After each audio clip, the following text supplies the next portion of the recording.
revisi undang-undang itu memang didesain oleh elit-elit politik negeri ini? Oh, kalau saya bilang sih iya dong.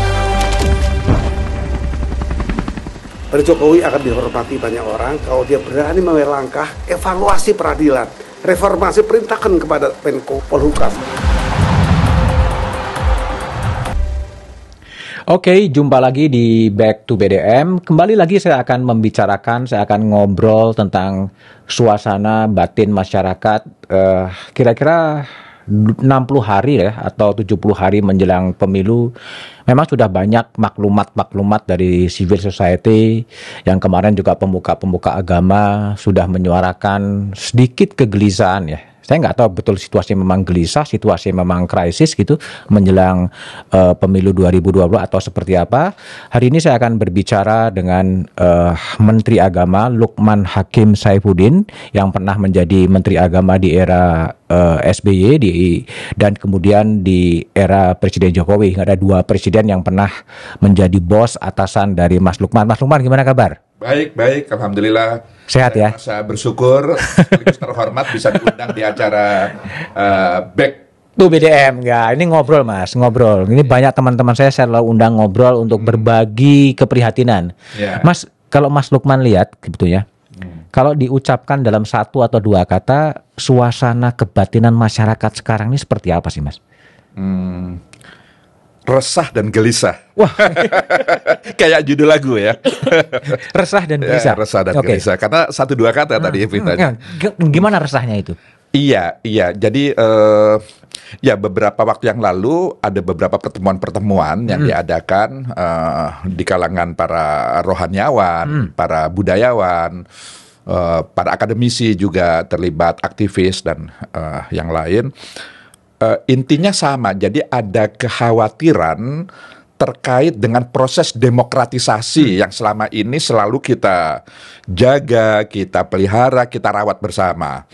Jadi proses demokratisasi ini kok sepertinya mengalami gangguan, ya, karena lalu kemudian banyak kasus-kasus yang membuat proses ini nggak berjalan dengan baik, lalu seakan-akan setback gitu ya, kembali ke belakang, era-era di mana pemerintahan itu begitu represif dan seterusnya gitu. Jadi ini sebenarnya kegelisahan itu yang menimbulkan keresahan tadi. Jadi kehidupan kehidupan berpemerintahan itu ya kita amati dalam 1, 2, 3 tahun terakhir ini kan memang banyak peristiwa yang menyebabkan keresahan itu muncul gitu. Di antaranya demokrasi tadi. Iya.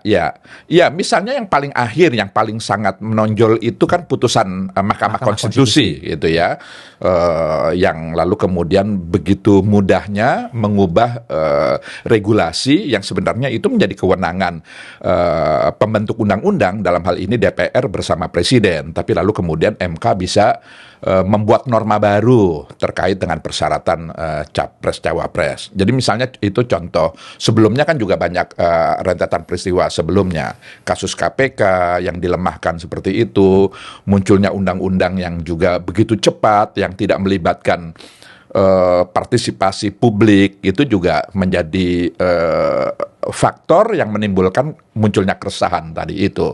Apalagi sekarang kebebasan berekspresi itu juga mengalami gangguan tersendiri. Terbukti yang terakhir misalnya pementasan kalangan seniman, budayawan, itu juga ya lalu kemudian harus ada semacam perizinan, harus ada bahkan saya dengar kemarin pertemuan sejumlah agamawan itu juga mendadak tempatnya harus dipindahkan karena tempat yang direncanakan sudah disetujui itu lalu kemudian mendadak secara sepihak dibatalkan sehingga lalu kemudian harus pindah ke tempat lain. Jadi misalnya hal-hal seperti itu yang menimbulkan keresahan menurut saya. Itu apa Mas? Sebetulnya sampai terjadi semacam ada rezim perizinan ya atau rezim kontrol terhadap civil society yang sedang merebak ini, sebetulnya apa di balik itu sebetulnya? Iya, tentu ini bisa dianalisis dari berbagai perspektif ya. Tapi kalau saya membacanya semacam ada kekhawatiran yang begitu besar pada rezim ini, pada penguasa lah ya, bahwa karena ini kan menjelang pemilu, baik pilpres maupun pemilu legislatif gitu, sehingga ini memang pertaruhan dalam era demokrasi ini. Kekuasaan itu kan memang secara sirkuler harus berganti begitu ya, 5 tahun sekali. Nah ini harus ada jaminan bahwa ini tidak terganggu. Jadi warisan kekuasaan ini harus berlangsung dengan baik, dengan mulus, sehingga suara-suara yang katakanlah yang kritis atau yang berbeda dengan apa yang menjadi keinginannya itu menjadi sesuatu yang mengkhawatirkan atau bahkan menjadi ancaman begitu, sehingga lalu kemudian ada semacam reaksi untuk bagaimana meminimalisir ancaman-ancaman atau hal-hal yang tidak sejalan dengan keinginannya. Jadi saya kok membacanya seperti itu begitu. Ini kekhawatiran dari pemerintahan yang ada sekarang atau apa sebetulnya? Semata-mata dia gamang, dia khawatir terhadap kebangkitan masyarakat sipil yang cenderung kritis dan kemudian harus dihadapi dengan rezim perizinan yang sangat ketat. Ini cermin kekhawatiran, kegamangan, ketakutan atau apa? Iya, saya membacanya seperti itu gitu. Karena kan masalahnya menurut saya kekuasaan itu begitu menggoda sehingga membuat sebagian kalangan seringkali lupa diri gitu. Jadi karena begitu memabukkan kekuasaan ini gitu, membuat orang lupa. Nah, lalu kemudian nilai-nilai yang selama ini menjadi acuan kita bersama tidak hanya menjadi dasar titik pijak kita setiap kita mau melangkah, tapi juga sekaligus arah orientasi kemana kita mau menuju, itu lalu kemudian diabaikan. Padahal nilai-nilai itulah yang menjadi acuan dan pedoman kita dalam hidup bersama di tengah-tengah kemajemukan. Jadi ingat, bangsa ini bangsa yang sangat besar, yang sangat majemuk, yang sangat heterogen. Itulah kenapa demokrasi itu menjadi sangat vital gitu. Sangat penting. Nah, ketika lalu kemudian proses demokratisasi ini terganggu begitu ya, maka itu menjadi ancaman yang menimbulkan keresahan banyak kalangan, khususnya mereka-mereka yang memang sangat komit dengan demokrasi ini gitu. Ini mengarah kepada banyak analis barat yang mengarah kepada how democracy die. Apakah ini memang mengarah kepada kematian demokrasi juga lewat cara-cara yang semi demokrasi sebetulnya, menggunakan Mahkamah Konstitusi, menggunakan rezim perizinan seolah-olah demokrasi, tapi justru akan mematikan.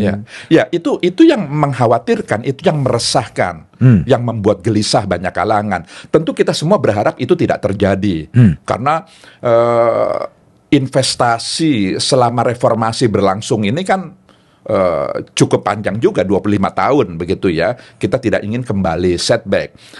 Tapi indikasi, fakta-fakta atau fenomena yang muncul memang mengindikasikan adanya kecenderungan seperti itu. Itulah lalu kemudian muncul kekhawatiran gitu, kegelisahan. Nah, oleh karenanya banyak kalangan ingin mengajak kita semua, mari kita kembali kepada nilai tadi itu.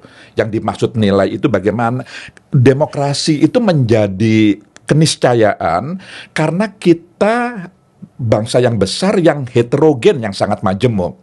Oleh karenanya demokrasi itu mensyaratkan semua pihak harus punya peluang yang sama, hak yang sama untuk berpartisipasi dalam menentukan arah kita ke depan seperti apa. Nah, ketika arah bangsa ke depan ini hanya dimonopoli oleh kalangan tertentu saja atau oleh penguasa tertentu tanpa dibuka mekanisme checks and balances gitu ya, saling mengontrol dan saling mengimbangi, tidak perlu kritis lah, setidaknya ada suara lain yang juga memiliki akses yang cukup untuk bersuara, untuk mengekspresikan apa yang dia rasakan, itu menjadi penting bagi bangsa yang sangat besar sekaligus heterogen ini gitu. Sehingga kembali ke nilai itu menjadi mendasar menurut saya itu. Saya baca juga pernyataan dari pertemuan di Rembang ya, yang mungkin Mas Lukman juga hadir bersama dengan Mas Gun gitu.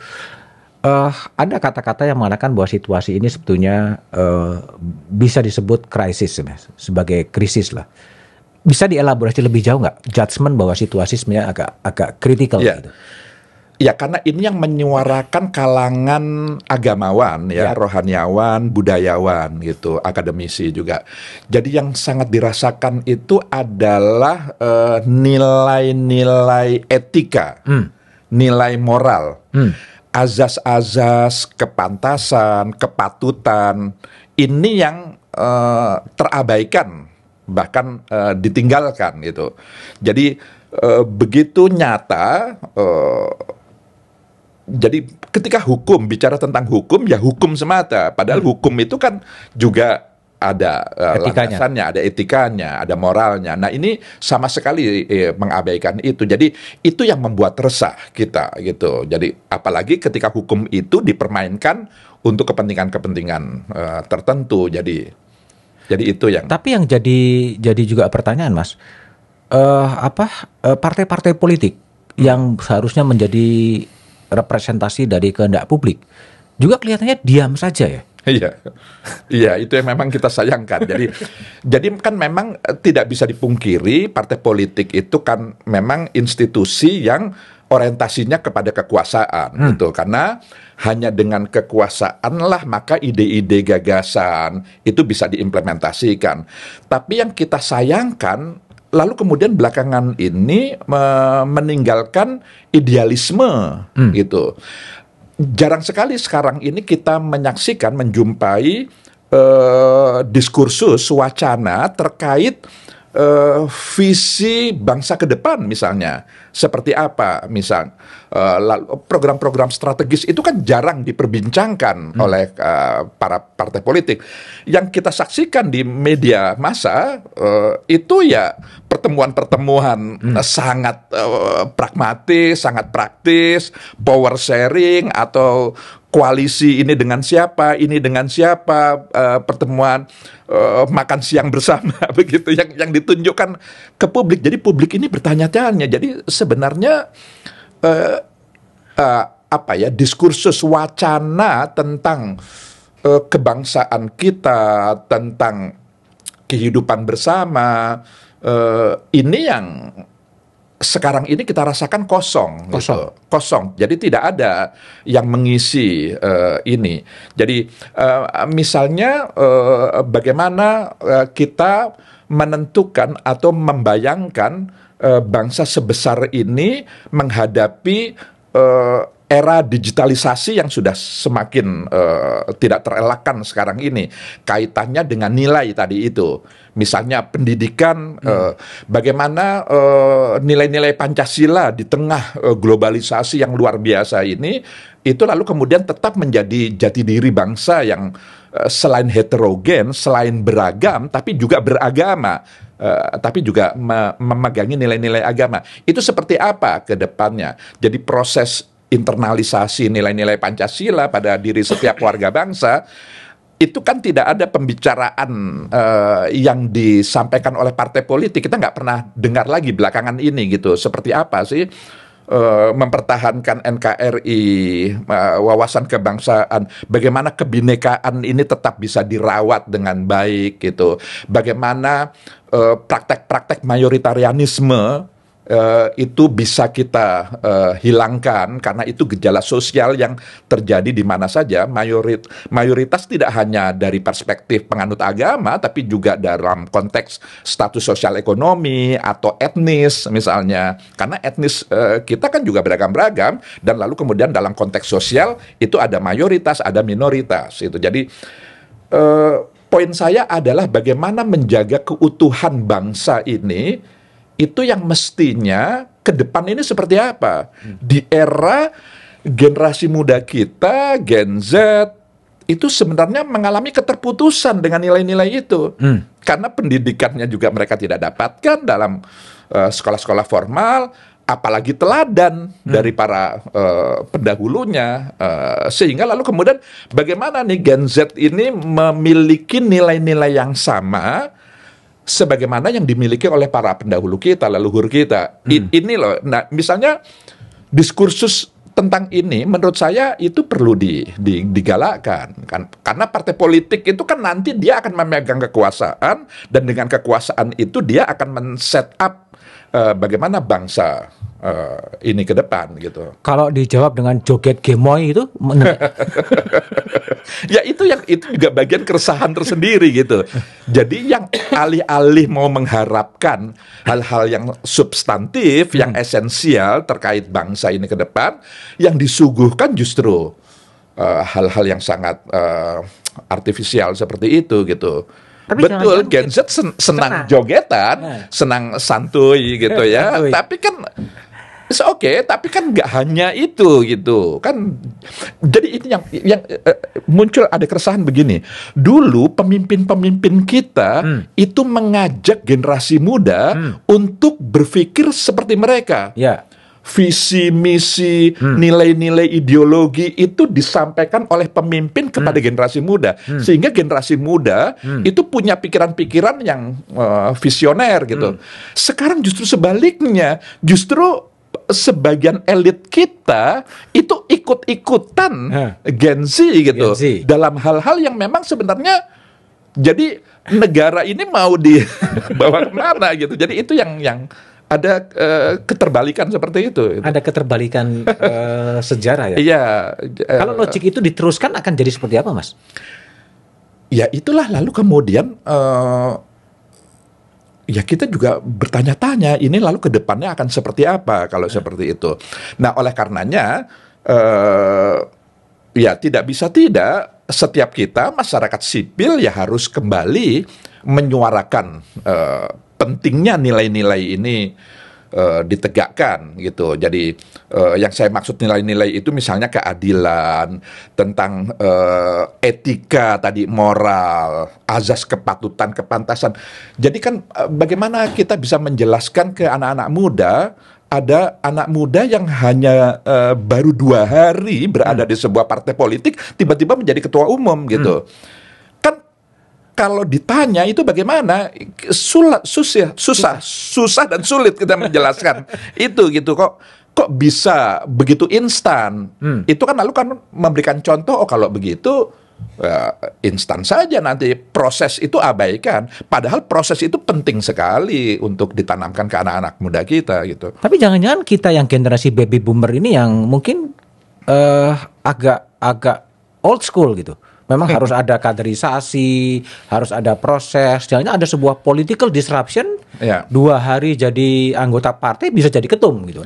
Jadi begini, bangsa ini terlalu besar untuk diserahkan kepada mereka-mereka yang tidak punya pengalaman atau yang minim pengalaman, apalagi minim pengetahuan dalam mengelola kehidupan bersama di tengah-tengah kompleksitas kemajemukan keberagaman gitu. Jadi siapapun yang mau menjadi elit kita, dia harus terkondisikan, dia harus mengikuti proses, harus tertempa, tidak bisa instan. Jangankan memimpin bangsa dan negara, memimpin apa saja.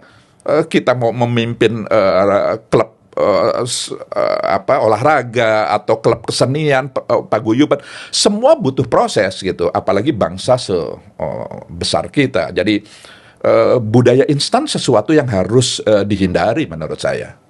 Jadi bukan kita yang lebih berparadigma kuno ya, atau harus melalui proses, kan bisa faktanya loncat aja ke situ dengan political backup yang luar biasa. Oleh karenanya nanti kita uji, kan sekarang sudah faktanya kan sudah terlihat kan, ketika ditanya oleh media tentang suatu hal, jawabannya sangat bertolak belakang. Itu kan menunjukkan kapasitas, menunjukkan kapabilitas yang memang belum menjalani proses, belum memiliki jam terbang yang cukup gitu, sehingga lalu kemudian responnya itu ya seperti itu gitu. Itu kan tidak hanya kita sedih, tapi kasihan juga gitu. Kasihan siapa? Ya kasihan kepada orang yang dipaksakan untuk lalu kemudian menerima tanggung jawab sebesar itu.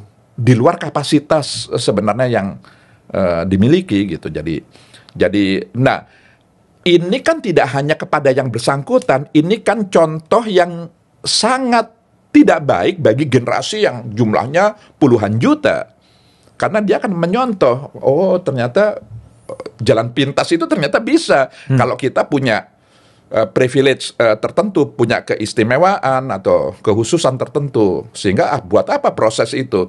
Ini kan sangat tidak mendidik hal seperti Atau itu. jangan-jangan memang generasi muda yang katakanlah akan 54% yang akan menjadi pemilih, jangan-jangan juga nggak butuh sebenarnya gagasan-gagasan besar itu. Udahlah pokoknya anak mudanya banyak, kita kasih anak muda lah siapapun itu gitu. Ya kalau itu yang terjadi, ya The end. kita nggak tahu seperti apa ini bangsa ini ke depan gitu. Jadi itu bagian yang sangat mengkhawatirkan sebenarnya, yang membuat keresahan. Oleh karenanya kami ini sebenarnya tidak terlalu berorientasi pada orang, person, tapi lebih pada bagaimana tadi itu demokrasi ini dijaga dengan sebaik-baiknya, bagaimana pemilu sebagai syarat mutlak dari proses demokratisasi ini bisa berlangsung tidak hanya damai, tapi juga jujur dan adil dan bermartabat. Ini penting gitu. Jadi pemilu yang bermartabat itu kan siapapun nanti yang mendapatkan mandat dari rakyat, katakanlah yang menjadi pemenang, dia punya legitimasi yang cukup. Tapi kalau pemilunya nggak bermartabat, nggak jujur, nggak adil, siapapun yang menang, dia akan mengalami krisis legitimasi, dan itu sangat membahayakan dalam proses kita ke depan gitu. Misalnya contohnya Mahkamah Konstitusi. Kaitannya dengan kepercayaan. Dengan putusan kemarin, itu kan mengalami ketergerusan trust, kepercayaan pada sebagian publik. Padahal kewenangan MK itu luar biasa. Dia memutus sengketa hasil pemilu. Apakah pileg, apakah pilpres.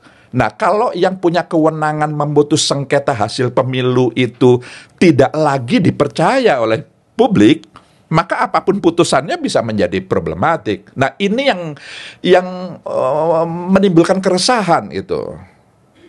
Ya. Ini yang kita khawatirkan. Ya, tapi counter argumennya kan mengatakan, lah toh hakimnya udah diberi sanksi, sudah dicopot sebagai ketua MK, pencalonan Prabowo Gibran tetap aja berjalan gitu. Jadi ada logik formalistik yang memang membenarkan itu semua ya.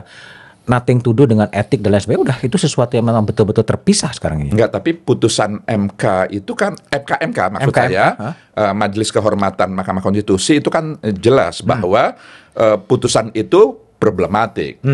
Kan gitu. Itu saja sudah menunjukkan betapa putusan itu sebenarnya dipersoalkan, secara etik dipersoalkan gitu. Jadi tapi ya tetap karena final and binding ya kita terima, karena memang itu putusan MK itu kan pertama dan final dan mengikat gitu. Jadi tapi kan ini kedepannya, oleh karenanya misalnya institusi MK satu-satunya institusi negara, lembaga negara yang penyelenggara negaranya itu dipersyaratkan sebagai negarawan oleh konstitusi. Ya. Presiden saja tidak ada syarat negarawan, hanya hakim konstitusi yang harus negarawan.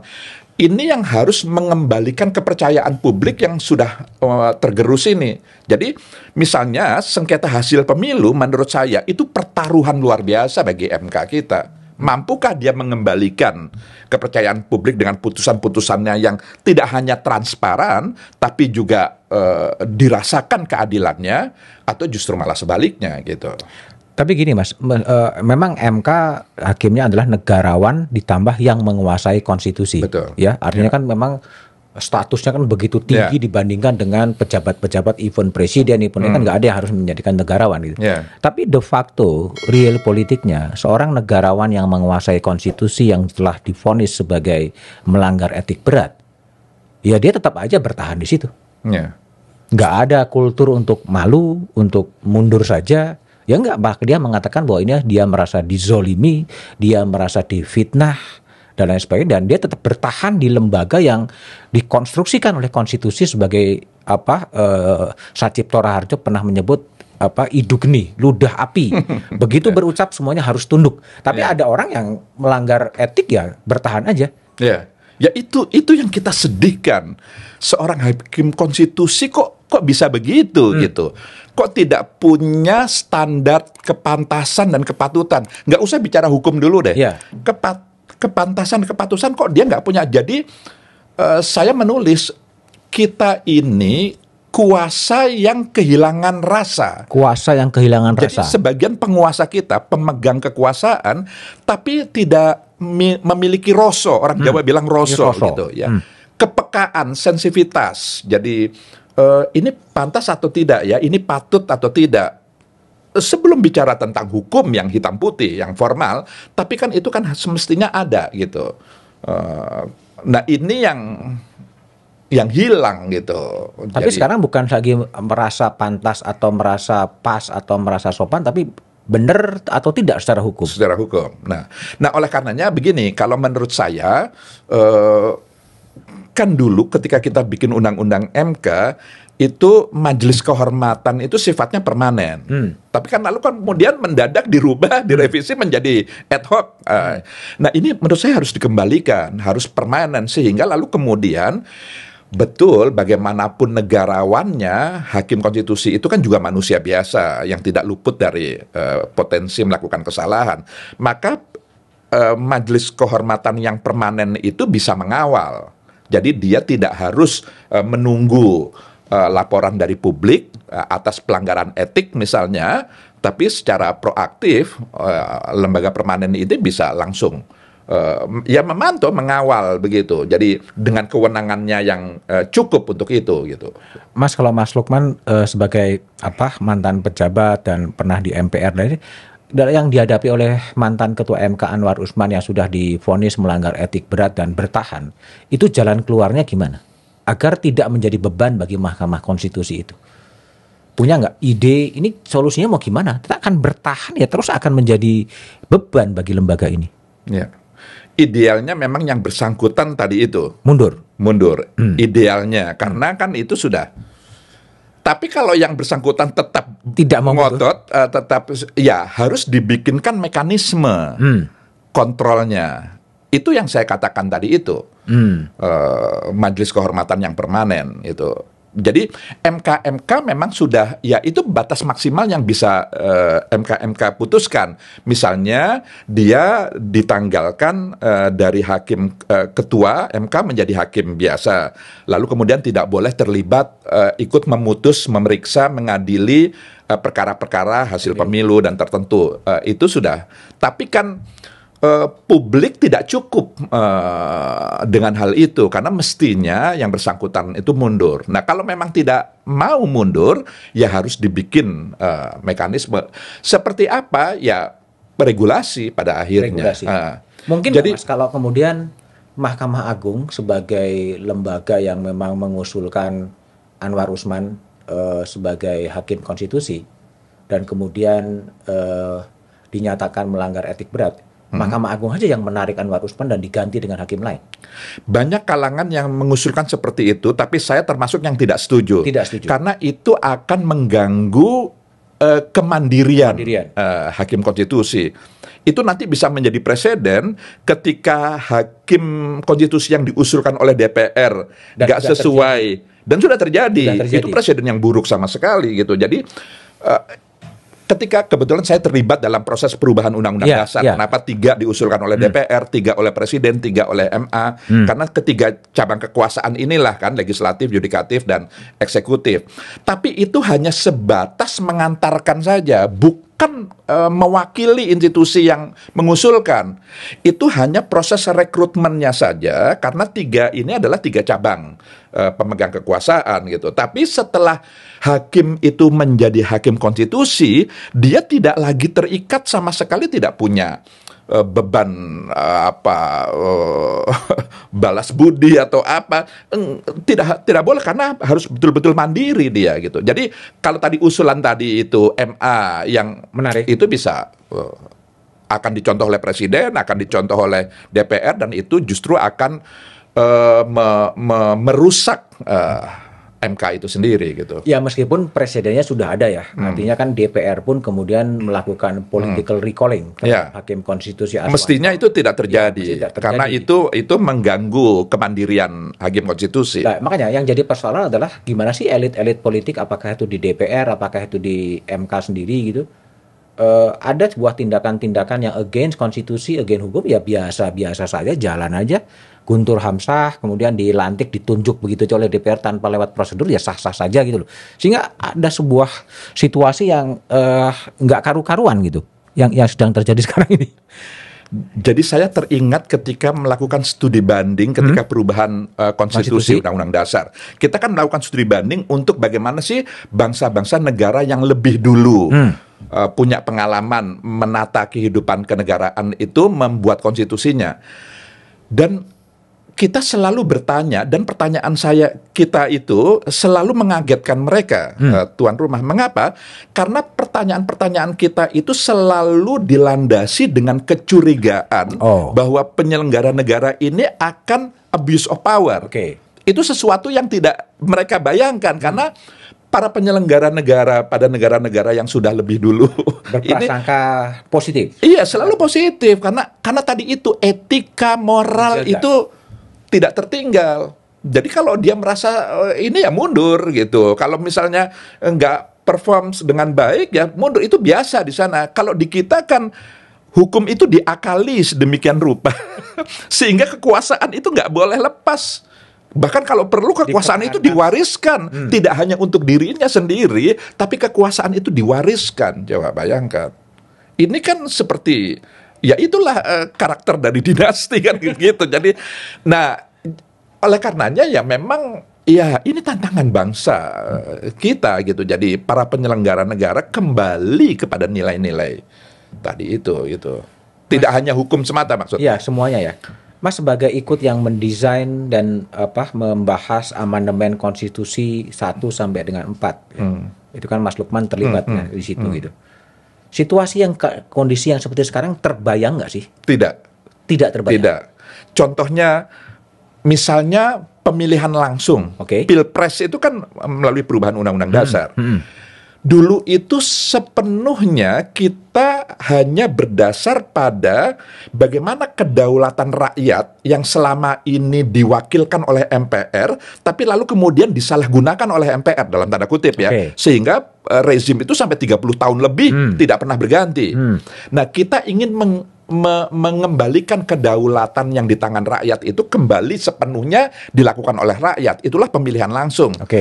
Karena kita tidak punya pengalaman, maka lalu kemudian sama sekali tidak terpikirkan money politik misalnya. Sama sekali nggak terbayangkan kalau pemilihan langsung itu akan menimbulkan praktek politik uang yang buruk, yang kotor. Nggak terbayangkan lalu kemudian akan menggerus partai politik itu sendiri, karena kan partai politik lalu kemudian kehilangan maknanya, karena siapa yang punya logistik, siapa yang punya materi, itu yang lebih menentukan. Bahkan lalu kemudian partai politik tersandera dengan para pemegang kapital itu. Itu sama sekali nggak terbayangkan. Jadi ya inilah proses yang kita alami gitu. Ya oleh karenanya ya kan memang kan selalu kan begitu, sistem perpolitikan kita itu kan jatuh bangun kan gitu. Jadi mengalami sesuatu yang buruk, diperbaiki lagi dan seterusnya. Saya pikir itu ya kita belajar dari pengalaman kita sendiri gitu. Jadi praktek-praktek yang pemilihan presiden dilakukan oleh rakyat, kemudian pengalaman yang terjadi pada Mahkamah Konstitusi yang seperti sekarang itu tidak terbayangkan bakal terjadi. Ya. Karena yang tadi itu yang kita pikirkan adalah sesuatu yang positif. Kita tidak memikirkan ternyata sebagian elit kita itu kemampuan kreativitasnya dalam mengakali itu luar biasa gitu. Jadi selalu dicari lubang-lubang hukum gitu yang lalu. Artinya kalau begitu, kalau memang real politik atau kegiatan-kegiatan politik yang terjadi sekarang itu di luar bayangan para perancang konstitusi, apakah kemudian kita saatnya kemudian berkontemplasi, melakukan introspeksi diri untuk menemukan kembali, katakanlah menjadi ada amandemen konstitusi yang berikutnya? Ya, amandemen itu adalah hak setiap generasi gitu ya. Karena konstitusi sendiri kan tidak pernah membatasi, karena selalu terbuka peluang untuk perubahan itu, untuk amandemen dalam hal ini. Hanya lalu kemudian amandemen ini arahnya kemana gitu. Kalau kembali kepada sebelum perubahan, ya kita mundur lagi. kan nggak mungkin membalik jarum jam gitu. Nah, tinggal ditata. Misalnya ada keinginan, udah kalau begitu nggak usah pakai MK lah, bubarkan saja MK. Buat saya itu pikiran setback. Setback juga. Iya, karena bagaimanapun juga institusi pengawal konstitusi itu penting sekali gitu. Nah, tinggal lalu titik-titik lemahnya itu yang diisi, diperbaiki gitu. Menurut saya sih seperti itu gitu. Ya, sekarang kan ada arah pikiran yang menjadi nihilistik gitu. Udah MK bubarin, KPK bubarin gitu. Karena terlalu banyak problematika dan tidak menyelesaikan masalah, sehingga muncul pikiran-pikiran, opini-opini juga mengatakan udah bubarin aja KPK, bubarin jadi MK. Kalau saya kok nggak setuju ya. Bagaimanapun juga MK, apalagi KPK itu masih sangat penting. Masih memiliki tingkat relevansi dan urgensi yang tinggi untuk konteks kekinian kita gitu. Nah, jadi ya yang kemarin itu kan menurut saya kecelakaan saja gitu. Jadi misalnya undang-undang KPK menjadi seperti itu kan ya semua kita sangat menyayangkan. Padahal itu institusi yang mengawal bagaimana agar para penyelenggara negara itu bisa baik, bisa bersih dan seterusnya. Nah, jadi kalau misalnya kita beli topi atau punya topi ternyata kekecilan, bukan kepala kita yang dipangkas kan gitu, dipapras gitu kan. Tapi ya bagaimana menghadirkan topi yang sesuai dengan kondisi kita gitu. Jadi jangan MK dan KPK-nya yang dihapuskan, tapi itu yang harus diperbaiki menurut saya. Mas Lukman kan pernah menjadi pembantu Presiden Jokowi ya, sebagai menteri gitu. Pengalaman berinteraksi selama menjadi menteri dengan laku Presiden Jokowi sekarang, ada sesuatu yang berubah di Presiden Jokowinya? Iya, saya memang tidak pernah membayangkan ya Pak Jokowi bisa seperti sekarang. Tidak pernah membayangkan. Tidak pernah membayangkan. Jadi ya kita semua tahulah beliau, latar belakang beliau. Beliau dari rakyat kebanyakan, dari apa yang lalu kemudian punya pengaruh yang luar biasa. Semua kita tahu begitu. Beliau orang yang mudah diajak dialog, menerima masukan. Itu kan, ya itu Pak Jokowi yang kita kenal gitu kan. Lalu kemudian sekarang menjadi seperti yang kita rasakan itu kan sama sekali. Kan di media itu kan masih sangat rekam jejak di digital itu kan kita bisa lihat bahwa beliau tidak akan menginikan anaknya untuk di politik, anaknya biarkanlah di dunianya. Misalnya hal-hal yang seperti itu. Tapi kan tiba-tiba berubah 180 derajat gitu. Ini yang juga kita nggak bisa fahami mengapa lalu kemudian seperti itu gitu. Jadi ya saya nggak tahu mengapa beliau berubah itu. Ya banyak orang kemudian merasa 9 tahun begitu baik, begitu komit gitu, tapi justru di sebulan terakhir ini membuat orang terperangah gitu. Apa yang terjadi sehingga Presiden Jokowi yang dibayangkan dulu menjadi seperti itu tiba-tiba menjadi berubah gitu? Mas Lukman punya refleksi soal itu? Saya tidak tahu. Yang saya khawatirkan beliau terlalu mencintai kekuasaan. Terlalu mencintai kekuasaan. Ya, yang saya khawatirkan. Yang saya khawatirkan. Sehingga kalau orang terlalu mencintai sesuatu, itu kan tidak ingin melepaskan, tidak ingin kehilangan. Karena saking cintanya. Jadi dalam bahasa agama itu kurang ikhlas gitu. Saya punya handphone, saya memiliki betul ini. Saya berusaha jangan sampai hilang, karena kalau saya hilang, saya pusingnya setengah mati karena segalanya ada di sini gitu. Tapi bagi orang-orang tertentu yang dia tidak punya milik sebenarnya, semuanya itu titipan sebenarnya. Dia nggak punya, dia hanya ketitipan saja. Maka ketika pada saatnya apa yang dia miliki sementara itu akan lepas dari dirinya, ya dia ikhlas melepas itu. Nah, saya khawatir para penguasa itu begitu cintanya terhadap kekuasaan sehingga ada kekhawatiran yang sedemikian rupa sehingga kalau pada saat tertentu kekuasaan itu hilang dari dirinya, itu akan sangat mengganggu sehingga berusaha sedemikian rupa untuk bagaimana kekuasaan ini tetap berada dalam genggamannya gitu.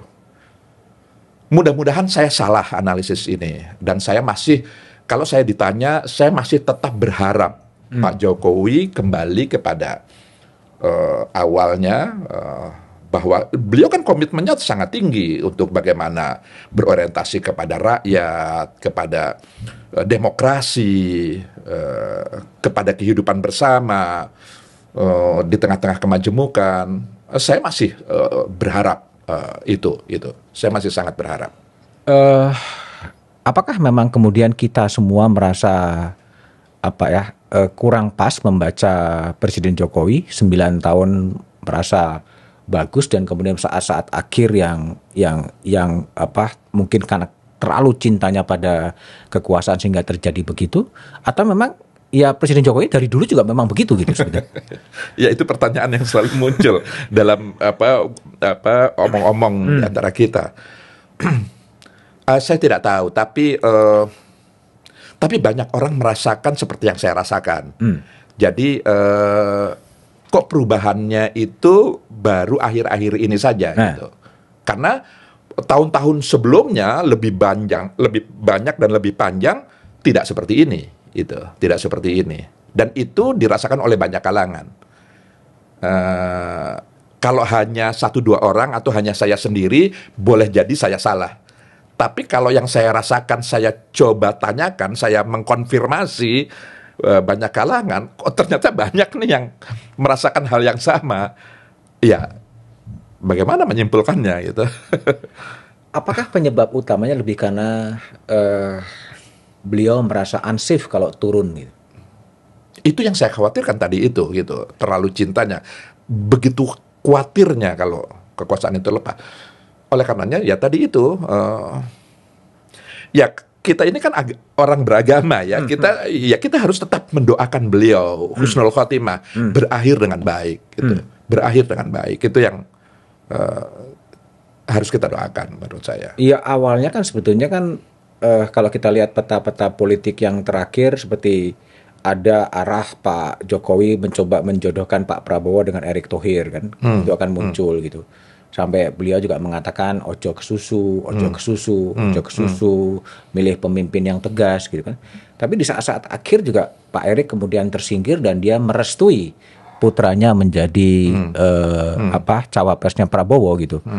Ini juga memang dari dulu memang dia memang menginginkan Gibran sebagai calon wakil presiden, atau memang ada juga pengaruh-pengaruh katakanlah dari Pak Prabowo yang memang ingin mendapatkan electoral gain dengan mendukung memasangkannya dengan Prabowo Gibran.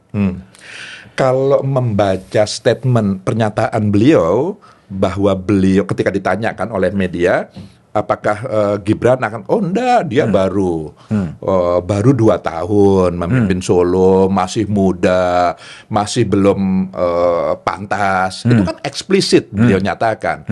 Jadi saya percaya bahwa majunya Gibran ini karena tidak ada pilihan lain saja. Artinya ini opsi yang paling, ini tidak direncanakan jauh-jauh hari menurut saya gitu. Karena statement beliau sebelumnya tidak mengarah ke sana. Beliau masih berharap tadi itu, masih berharap Pak Prabowo berpasangan dengan Pak Ganjar, atau Pak Ganjar berpasangan dengan Prabowo. Beliau masih mengharapkan itu. Beliau masih itu kan yang selalu di. Tapi kadang-kadang panggung depan dengan panggung belakang berbeda ya. Apa yang diucapkan dengan apa yang dilakukan kadang-kadang bisa berbeda ya yang terjadi ya. Ya, boleh jadi karena analisis itu kan bisa macam-macam. Tapi saya masih mempercayai itu, gitu. Ya boleh jadi nggak tepat juga analisis saya. Oke, tapi kembali lagi salah satu poin yang juga disinggung di berbagai pernyataan masyarakat sipil soal netralitas, ya, netralitas dari aparat, dari polisi, dari aparatur sipil negara, dari TNI gitu. Apa yang mau dikatakan oleh Mas Lukman atau seruan moral dari Mas Lukman soal netralitas ketika putra dari presiden ikut dalam kontestasi? Ini sulitnya gitu. Ini sulitnya karena baru kali ini ada presiden yang sedang menjabat, yang keluarganya dalam hal ini anaknya langsung itu ikut proses kandidasi ini gitu kan, pencalonan ini. Jadi orang lalu kemudian akan melihat ketika bicara netralitas, seberapa netral sih kalau ini kaitannya dengan anak gitu. Anak itu kan ya hampir semua orang segalanya gitu. Nah, jadi ini memang pertaruhan betul. Pertaruhan. Kita semua sudah lelah lah untuk selalu konflik antar kita. Proses reformasi dulu seperti itu. Kan itu kan juga sangat melelahkan, merugikan banyak. Kita tidak ingin terulang seperti itulah kenapa kita sangat berharap pemilu ini berjalan damai, tidak ada konflik horizontal, berlangsung secara jurdil, tapi juga bermartabat. Itu harapan kita. Bermartabat itu tidak curang. Tidak curang, itu jujur, adil, bermartabat, sehingga semua institusi yang mengawal pemilu, institusi negara, dalam hal ini TNI, Polri, KPU, Bawaslu, semua itu punya kesadaran yang tinggi untuk bagaimana netralitas itu diterapkan. Oleh karenanya beberapa kalangan mencoba menginisiasi gagasan seperti masa lalu, yaitu membangun masyarakat sipil untuk membentuk kawal pemilu, gitu, sebagai tadi itu penyeimbang. Jadi tidak hanya berharap mengandalkan institusi resmi, institusi negara, pemerintah, tapi juga bagian dari masyarakat sipil untuk bagaimana demokrasi ini betul-betul bisa dijaga dengan baik, sehingga lalu kemudian tidak hanya memantau, tapi juga melakukan hal-hal dalam upaya mewujudkan pemilu yang damai, jurdil, dan bermartabat tadi. Perlu nggak Mas muncul ide untuk mengundang international observer atau yang melakukan ya pemantauan terhadap pemilu-pemilu di Indonesia agar kredibilitasnya bukan hanya oleh masyarakat sipil Indonesia, tetapi juga oleh pengamat-pengamat internasional memberikan judgement terhadap jalannya pemilu 14 Februari 2024. Saya pikir ada baiknya kalau memang tujuannya, orientasinya dalam rangka untuk tadi itu menjaga pemilu kita ini damai, jurdil, dan bermartabat.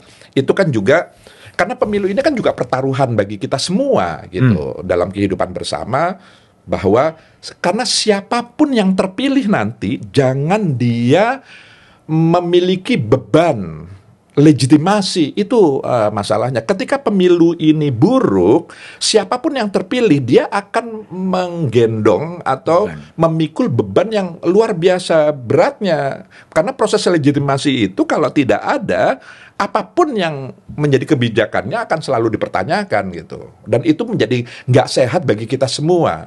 Tidak hanya bagi pemerintah yang berkuasa, tidak. Semua kita itu kena dampaknya gitu. Nah, kita tidak ingin itu terjadi. Tapi siapa yang bisa mengambil prakarsa untuk menginvite international observer untuk monitoring soal pemilu di Indonesia? Apakah civil society sendiri atau memang prakarsa dari Bawaslu dari itu, atau merasa udah cukup aja, Bawaslu udah cukup untuk menambah legitimasi? Saya tidak tahu regulasinya, saya belum mempelajari seperti apa, siapa yang punya kewenangan itu. Tapi kalau ada itu saya pikir ada baiknya. Gitu. Oke. Ini pertanyaan saya yang terakhir, Mas. Mas Lukman pernah di DPR lama, pernah merancang konstitusi, pernah menjadi Menteri Agama, dan sekarang back to civil society gitu. Kalau saya boleh bertanya, apa sih sebetulnya masalah mendasar dari bangsa ini, Mas? Yang memang seharusnya ini bisa menjadi semacam penghambat majunya sebuah bangsa termasuk Indonesia. Refleksinya Mas Lukman, ini masalahnya apa sih sebenarnya bangsa ini sebenarnya? Realitas bangsa ini pertama adalah Majemuk. heterogen, beragam. Dalam banyak hal, itu etnis, suku bangsa, budaya, agama yang dianut macam-macam gitu. Tapi yang kedua, bangsa ini juga sangat agamis.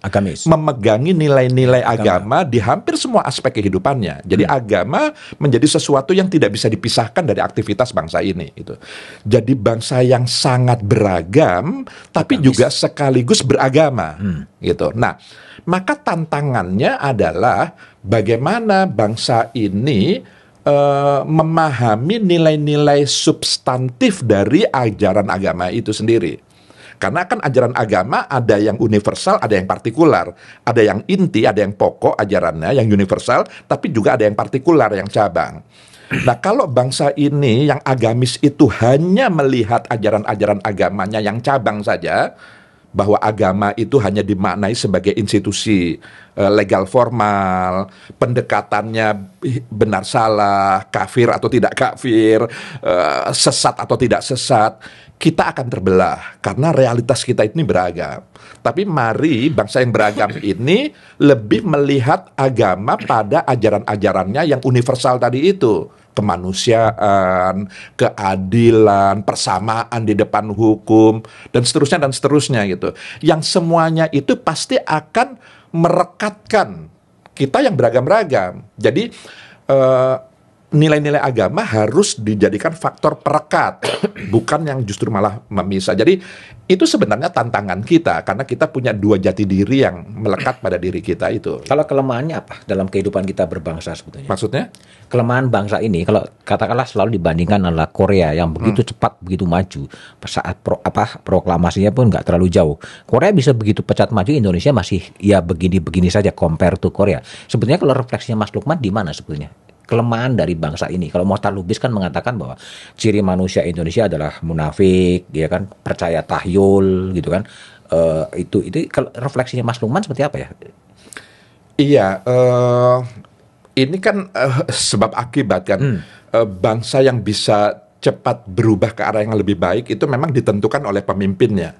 Gitu kan, pemimpin yang punya visi, yang visioner, yang juga memotivasi, yang mengajak, tapi pemimpin yang seperti itu juga berangkat dari rakyatnya juga gitu. Kan ini kan sebab akibat juga.